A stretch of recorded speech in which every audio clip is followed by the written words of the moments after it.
Bonjour à toutes et à tous, j'espère que vous allez bien. Je suis très heureuse de vous retrouver aujourd'hui pour cette nouvelle vidéo où nous allons parler runes. Ou pas. Un peu. Pas complètement. Peut-être. On sait pas, on sait plus. On va parler d'un truc en rapport avec... On va voir.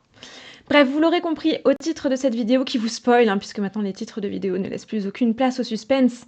J'aurais pu faire un titre un peu aguicheur, mais vous connaissez mon grand talent pour trouver les titres, non? Donc voilà, on va rester sur quelque chose de tout à fait conventionnel. On va parler donc aujourd'hui d'un grimoire, d'un manuscrit historique qui a un sujet un petit peu particulier puisqu'il se base sur une magie qui est conçue à partir de sceaux, de sigils. C'est pour ça que ça va nous intéresser puisque parmi ces sigils figurent des choses qui évoquent furieusement des runes. Ce grimoire, vous en avez peut-être entendu parler, il s'appelle le Galdrabok. Alors il faut faire très attention de ne pas le confondre avec le Galdarbok, qui lui est un ouvrage contemporain qui a été écrit il y a quelques années par un auteur contemporain, New Age, dont je ne dirai rien. Parce que j'aime pas dire du mal. Bref. Donc nous allons revenir sur notre ouvrage historique, qui est bien le Galdrabok pour le coup, et qui lui a été écrit entre la fin du XVIe siècle et le début du XVIIe siècle. Alors, ce qui nous intéresse par rapport à cet ouvrage-là, c'est qu'il va se baser sur un fond qui aujourd'hui est la source de beaucoup d'amalgames, souvent très malheureux, de beaucoup d'erreurs et de pas mal de controverses aussi. Donc on va essayer de démêler un petit peu tout ça pour ne plus faire ce genre d'erreur à notre tour. Alors ce qui nous intéresse dans ce livre, c'est que, comme je vous l'ai dit tout à l'heure, il se base sur la magie sigillaire, donc la magie qui est conçue à base de sceaux, avec un C, avec un S aussi, mais avec un S et un C. Comme un seau. Un seau. Hein, bref. Donc un symbole que l'on va construire à partir de plusieurs symboles qui sont déjà existants pour créer un symbole nouveau, soit sur la base d'un monogramme, soit sur la base d'une construction graphique un petit peu différente. Alors, ce qui nous intéresse là-dessus, c'est que cette magie-là, c'est quelque chose qui existe encore, qui existe depuis fort fort longtemps. On en a des traces notamment dans la Babylone, l'Égypte et la Grèce antique, mais c'est quelque chose qui a perduré et qui encore aujourd'hui est utilisé quasiment de la même manière qu'on a pu le faire à l'époque. Là, on va se concentrer sur donc un grimoire, un manuscrit, qui va se pencher et utiliser en partie la matière runique. Alors, ce grimoire, il est islandais, comme je vous l'ai dit, il date environ de la fin du XVIe et du début du XVIIe siècle. Et vous allez me dire, du coup, les runes n'étaient plus utilisées depuis longtemps. Et vous avez tout à fait raison, les runes n'étaient plus utilisées depuis fort longtemps à ce moment-là. Et c'est là que ça nous intéresse, puisqu'on va aller chercher des symboles qui sont rentrés à ce moment-là uniquement dans un usage purement ésotérique, voire un petit peu superstitieux.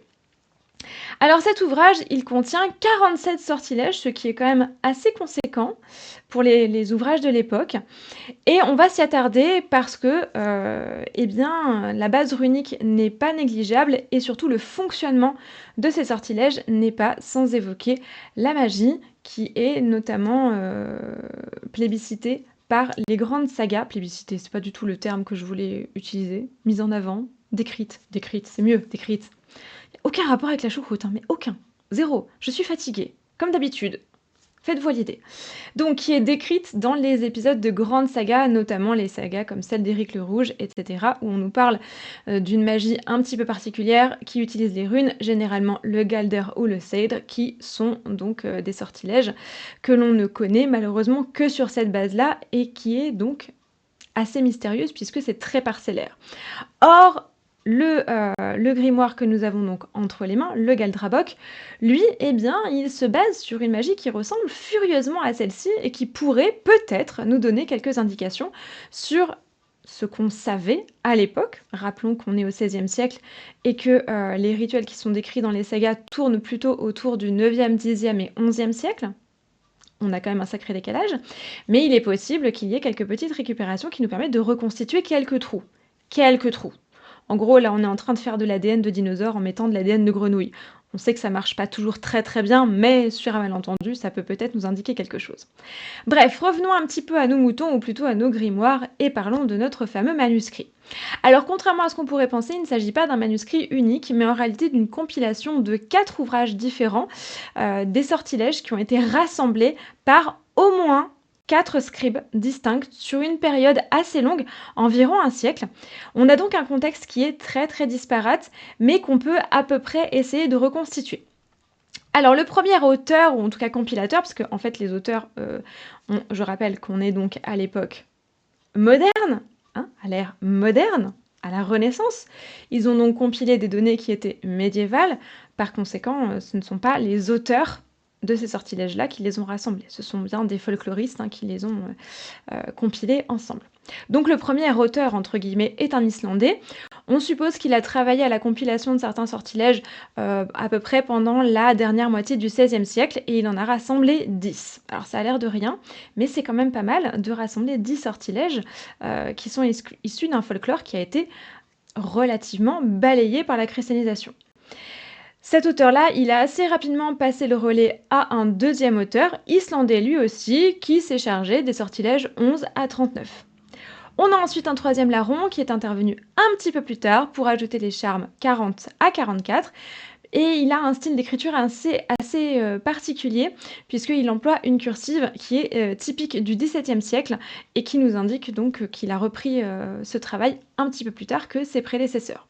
Son travail se démarque également sur d'autres points, puisqu'il mentionne assez fréquemment, pour sa part, des dieux et des esprits qui sont issus de l'ancien panthéon scandinave païen, alors que la christianisation, donc qui avait été opérée quand même franchement, on le rappelle, depuis les environs de l'an 1000, avait à ce moment-là, plus de 6 siècles plus tard, complètement balayé les traces du paganisme.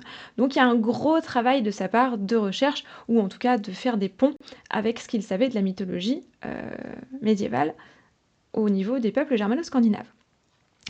Notre grimoire donc a suivi ces trois compilateurs avant de se retrouver au Danemark, sans doute suite à un voyage, entre les mains d'un quatrième et dernier compilateur, qui du coup se retrouve être un Danois. C'est assez attendu au Danemark en général, et qui lui a repris le travail de son prédécesseur à la fin du sortilège 44 et a compilé donc jusqu'au 47e et dernier, en ajoutant peut-être certains éléments qui sont issus d'autres livres de magie islandais qui nous sont aujourd'hui perdus. Alors, notre Galdrabok arrive finalement en 1682 entre les mains d'un philologue danois qui s'appelle, alors je vais écorcher son nom, je vous le préviens tout de suite parce que le danois n'est pas fait pour moi, très, très, très clairement. Il s'appelle donc Sparvenfelt, qui l'a cédé ensuite à la collection de monuments et manuscrits gothiques suédoise, qui finalement l'a transmis à son tour à l'Académie des sciences de Stockholm, où on peut encore l'admirer dans toute sa splendeur aujourd'hui. Donc si vous voulez aller le voir, eh bien, direction Stockholm. Voilà. En plus, c'est très joli en cette saison. Profitez-en. Alors naturellement, on se doute bien que l'emploi des runes au XVIe siècle, il était complètement différent de leur usage original, bien entendu. Donc le Galdrabok, il va avoir beaucoup de limites par rapport à ça. On ne peut pas se dire que c'est un usage, contrairement à ce qu'on essaye de lui faire dire régulièrement, viking. C'est un grand nom. Déjà, les connaissances linguistiques et archéologiques étaient encore à leur balbutiement à l'époque où nos fameux 4 scribes ont rassemblé ces sortilèges-là. Et on a un emprunt en fait de certains symboles qui sont très corrompus par une vision qui est très fantasmée évidemment et qui est marquée par la superstition plutôt que par la véritable volonté d'une reconstitution historiographique pure. Cela dit, c'est quand même intéressant parce que l'étude de ces combinaisons peut nous inspirer pour pas mal de choses. Déjà pour nous, pour notre usage à nous, si on est dans une optique reconstructionniste, puisque nous, en fait, on est bien pire qu'eux, puisqu'on emploie les runes avec 17 siècles de décalage, donc c'est quand même un petit peu... Voilà. D'autant qu'on sait que la survie des runes en Islande dans l'écriture en a un petit peu moins détérioré l'usage qu'en Europe continentale, où on a utilisé un alphabet latin qui lui est radicalement différent. On sait qu'il y a certaines lettres qui ont survécu dans l'alphabet latin en Islande et qui sont inspirées tout simplement du lettrage runique parce que la langue n'a pas évolué dans les mêmes sphères linguistiques. Alors, si on revient là-dessus, un point qui est particulièrement intéressant, c'est l'usage qui est préconisé pour cette magie, pour ces sortilèges sigillaires. Le grimoire nous explique qu'en faire, c'est-à-dire qu'il nous encourage en particulier à les graver sur du bois, souvent en mentionnant l'essence qui est la plus appropriée. Alors ça, c'est très précieux parce que c'est quelque chose qu'on a relativement pas, notamment par exemple sur les autres sortilèges qui sont censés être gravés sur du bois. Nous crions votre nom, Oam. On sait pas du tout. sur quel bois il fallait le graver, n'est-ce pas? Alors que là, par contre, dans pas mal de sortilèges, eh bien, c'est indiqué. Ce qui nous montre qu'on a bien également un lien entre les arbres et certains symboles magiques et certaines pratiques qui sont sans doute héritées d'un folklore, alors très matinée cochon d'Inde, hein, bien entendu, mais en tout cas, c'est quelque chose qui paraît hérité des pratiques magiques qui étaient assez courantes chez les anciens Scandinaves et qui ont pu survivre par voie, j'allais dire par voie orale. C'est très prescription médicale, mais vous avez compris. Bref, si on se penche un petit peu sur ces sigils, on se rend compte qu'il en existe en réalité 3 grands types dans lesquels on peut puiser une certaine inspiration et on peut voir une certaine logique. Alors le premier type, c'est celui qui est le plus connu, c'est ce qu'on appelle le Bandrunir, qui a donné le mot bind runes en anglais, qui veut tout simplement dire runes liées et qui en fait est une combinaison de plusieurs runes en une seule, généralement en suivant le motif du monogramme et que l'on retrouve assez fréquemment aujourd'hui dans la magie sigillaire contemporaine. Le deuxième cas, qui nous intéresse également beaucoup, bon, il nous intéresse tous, hein, vous allez dire, elle enfonce des portes ouvertes, mais oui, j'aime bien enfoncer les portes ouvertes, ça fait du sport, c'est toujours intéressant, ça fait des courants d'air, ça aère, c'est bien. Le deuxième type donc que l'on peut dégager, c'est ce qu'on appelle les Galdrastafir, qu'on pourrait, avec un accent extraordinaire, n'est-ce pas, qu'on pourrait traduire par bâton magique, et qui découlent probablement des Bandrunir précédemment cités, mais qui ont subi une évolution stylistique qui les a très éloignés de ça, et qui sont devenus du coup des signes à part entière, qui sont plus du tout utilisés comme des combinaisons, mais vraiment comme un symbole unique. Et ça, c'est assez intéressant puisque ça ressemble pas mal aux pratiques qui sont décrites notamment dans les pratiques magiques qui nous sont héritées de la mythologie norroise. Et enfin, une troisième et dernière grande catégorie de signes qu'on peut retrouver dans ce charmant ouvrage, les Galdramundir, qu'on appelle aussi les signes magiques, donc qui sont des sigils qui, eux, sont inspirés de symboles non runiques, abstraits ou iconiques, comme par exemple le marteau de Thor ou l'Irminsul, ou ce genre de choses. On en retrouve même des symboles chrétiens, des symboles ésotériques, etc., etc. Donc c'est quelque chose de très composite. Alors, ce qui est intéressant, c'est qu'évidemment, certains sigils du Galdrabok semblent être un mélange de ces 3 catégories qui mélangent les runes, qui mélangent des symboles abstraits. On retrouve même des symboles qui font penser aux glyphes astrologiques, avant d'évoluer stylistiquement à tel point qu'il nous est pratiquement aujourd'hui impossible de dégager les éléments originaux. Alors les 2 symboles les plus connus, les plus populaires, les plus déformés, les plus what the fuck aujourd'hui que l'on retrouve dedans, ce sont 2 sceaux qu'on retrouve aujourd'hui à toutes les sauces et pas souvent au meilleur. Hein? Alors le premier, vous en avez probablement entendu parler et ce que vous avez entendu est probablement faux, il s'agit de Legisialmur. Ouais, mais toujours avec un accent de très grande qualité, qu'on peut traduire par aume de terreur ou aume d'effroi, puisque ça a donné le terme awe en anglais, qui évoque une espèce de crainte, mais mêlée de respect, voire d'admiration. Hein, on le retrouve dans le mot awesome, notamment, toujours avec un accent formidable. Et le deuxième signe, donc, qui est très connu également, c'est la Sventhorn, qui est donc l'épine du sommeil. Alors, revenons sur le premier, parce que celui-ci, c'est une catastrophe. On va en parler. Alors, Legisialmur aujourd'hui, il est très populaire sous une forme complexe, qui est plus récente que celle qui figure dans le Galdrabok, qui, elle, utilise sa forme primaire, relativement simple. Donc généralement, c'est une croix solaire à 4 ou 8 branches, donc branches égales, croix solaire, qui sont ramifiées en 3 pointes, et ces 3 pointes nous évoquent bien évidemment furieusement la rune Éole. Donc, alors il ressemble aussi, on m'a dit, à un flocon de neige. C'est pas complètement faux, effectivement. Alors, son origine, pourquoi on l'appelle le Aume de terreur? Alors, il faut savoir que ce nom, en réalité, il n'est pas du tout issu du Galdrabok à l'origine, mais il est issu de la mythologie. On le retrouve mentionné dans la saga de Sigurd, qu'on appelle aussi Siegfried, notamment dans le passage où Sigurd va combattre le dragon Fafnir, et qu'on retrouve également dans l'état poétique dans les Fafnismal, donc les dits de Fafnir.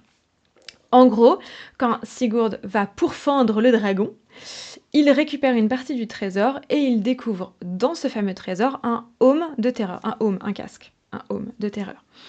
Alors, on se doute bien qu'avec un nom pareil, c'est pas seulement un couvre-chef, hein, se dit que déjà, il y avait quand même un truc un petit peu.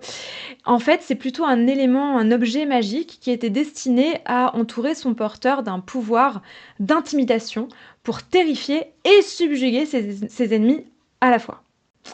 Alors, ce pouvoir, il a l'air, selon les versions, d'être plutôt concentré dans le regard, dans les yeux. Ça fait un pont avec le regard du serpent, terme qu'on utilise aussi pour désigner les dragons, notamment Fafnir, qui est censé paralyser sa proie en la fixant. Vous vous rappelez sans doute de Kaa dans le livre de la jungle. Et ben voilà, c'est l'idée générale. Oui, tout de suite, ça a moins de prestige quand on imagine une spirale multicolore qui tournicote en disant « et confiance, croise en moi », mais vous avez saisi l'idée. Alors, on retrouve également cette idée-là d'un regard qui paralyse, qui fige et qui rend incapable du moindre mouvement et de la moindre riposte dans pas mal d'autres mythologies, notamment la mythologie grecque, avec par exemple le regard de la gorgone Méduse, qui est censée transformer en pierre les gens qui ont l'infortune de la croiser, bien entendu.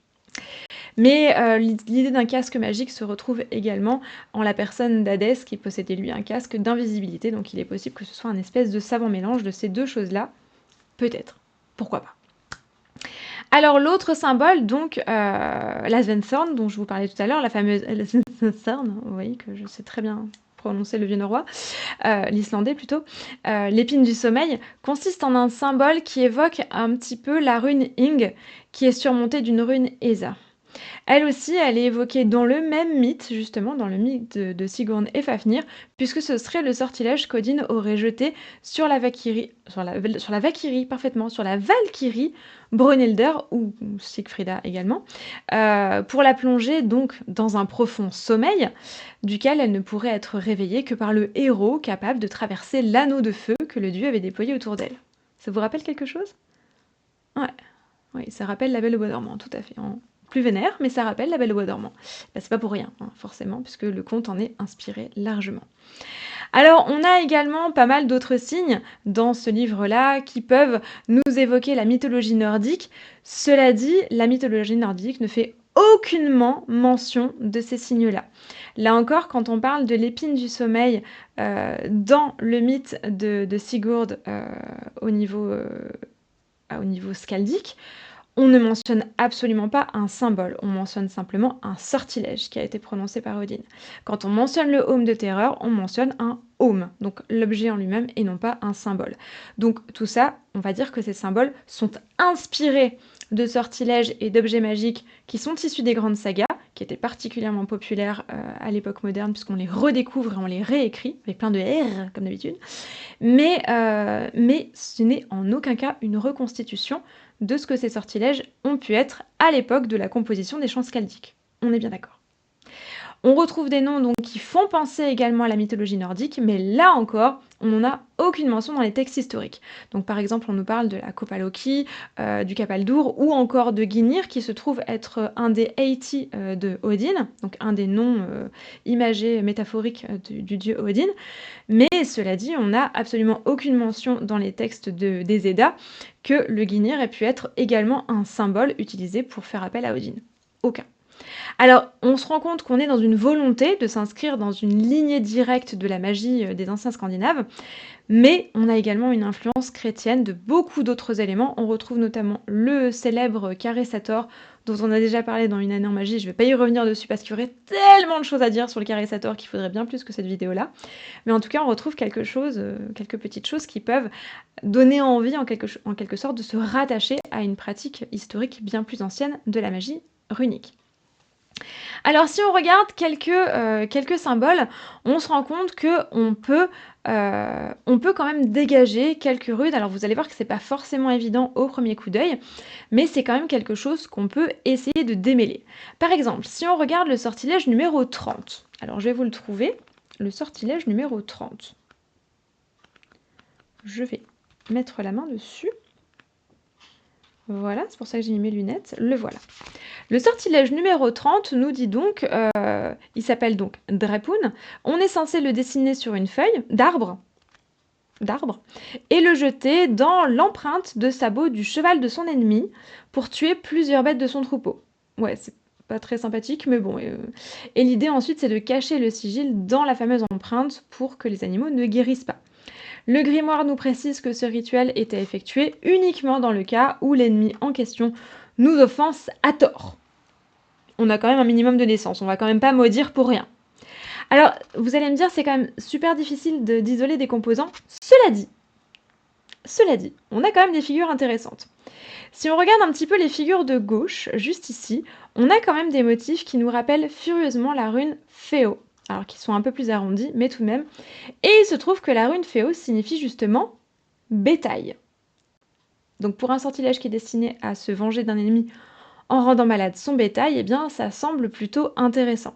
Celles de droite, donc juste ici en forme d'astérix, nous font penser à la forme tardive de la rune Hagal, qui était particulièrement néfaste pour l'agriculture puisqu'elle signifie grêle, ce qui pourrait faire sens ici également.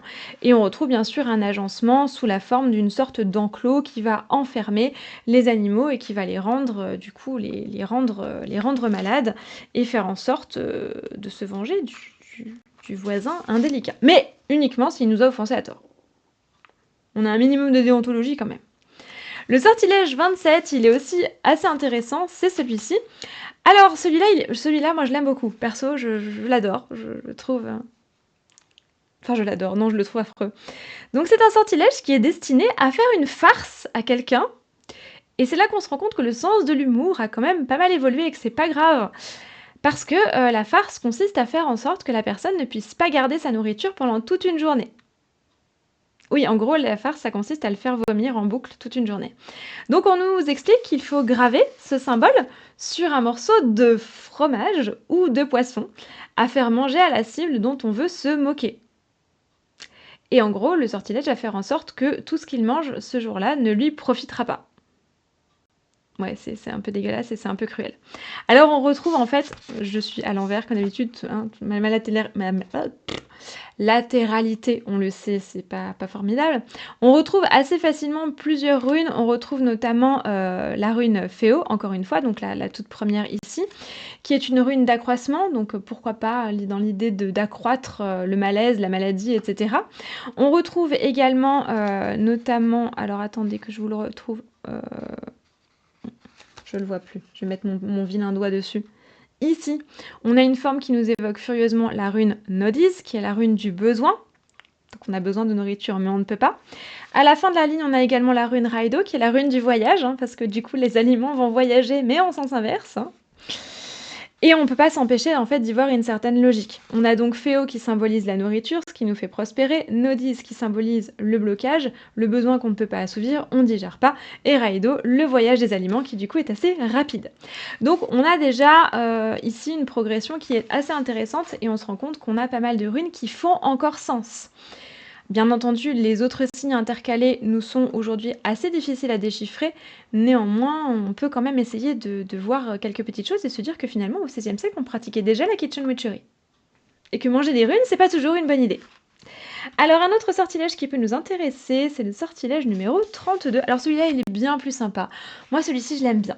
Il est tout mignon, il est tout sympa. C'est pour pousser quelqu'un à aller se coucher. Alors c'est un sortilège plutôt gentil qui était sans doute destiné aux enfants pour les apaiser en fait avant d'aller se coucher. Donc le grimoire nous dit, que je vous le mette quand même, voilà, nous dit donc de graver ce symbole-là sur du bois d'aulne et de le glisser sous l'oreiller de la cible et celle-ci va donc dormir d'un sommeil apaisé jusqu'à ce qu'on enlève le sigil. Alors on reconnaît assez facilement plusieurs runes, notamment donc quand on a des petites formes en fourchette comme ça, on nous évoque donc la fameuse rune Éole, peut-être pour protéger le dormeur, hein, puisqu'on a une position rayonnante à partir d'un cercle qui pourra avoir pour vocation d'écarter le mal ou les cauchemars ou la maladie dans le sommeil. On a également une rune qui ressemble furieusement à une rune Raido, donc tout en bas à gauche ici, peut-être pour qu'il s'endorme plus vite ou qu'il voyage dans son sommeil, qu'il fasse des jolis rêves. Et on a un symbole ici qui nous évoque furieusement cette fois-ci le chrisme chrétien, donc là encore, probablement dans une optique protectrice. Si vous avez envie d'essayer avec vos enfants, trouvez du bois d'aune, j'ai envie de vous dire. C'est peut-être plus rapide que de leur raconter une histoire, je ne sais pas. Enfin, un petit dernier pour la route. On a le sortilège 41, qui est sympa aussi. Donc, il y a ce petit Voilà, je suis à l'envers, je ne sais pas me mettre à l'envers. Ce petit sortilège-là, qui est pour calmer la colère. Alors celui-ci, il est censé être jeté sur soi-même. Ça, c'est assez sympa, c'est assez rare de trouver des auto-envoûtements dans les grimoires aussi anciens. On recommande donc de le tracer sur notre front avec l'index de la main gauche, donc c'est celle-ci, en récitant donc un petit poème, et vous allez comprendre pourquoi je vous en parle de celui-ci. Le poème, je vous le lis, enfin je vous en lis ma traduction personnelle, puisque en fait il existe une traduction qu'en anglais, donc qui n'est pas formidable, mais qui dit en gros: «Ceci est le aume d'effroi que je porte entre mes yeux, laisse la colère fondre, laisse le conflit s'arrêter. Puisse chaque homme trouver de la joie avec moi, comme Marie trouva la joie avec son fils béni, quand elle le trouva sur le rocher de la victoire.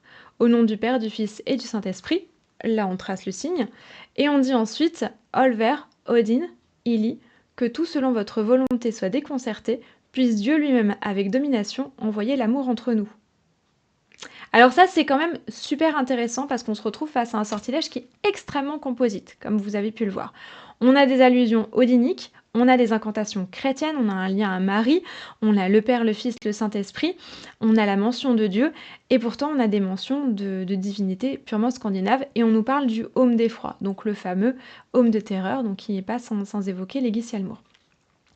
Odin, il faut savoir que c'est une divinité qui est quand même assez paradoxale et qui est surtout très versatile. C'est un dieu qui est parfois retors, cruel, perturbateur, qui était capable de déclencher des guerres rien qu'en jetant sa lance, et ici, il est vu donc comme l'instigateur des conflits qu'on cherche à apaiser. Les deux autres noms qui sont cités avec lui, donc sous la forme de Ulver et de Ili, renvoient peut-être à Önir et à Vili, donc les frères d'Odin qui sont mentionnés dans diverses versions des cosmogonies de la mythologie germano-scandinave.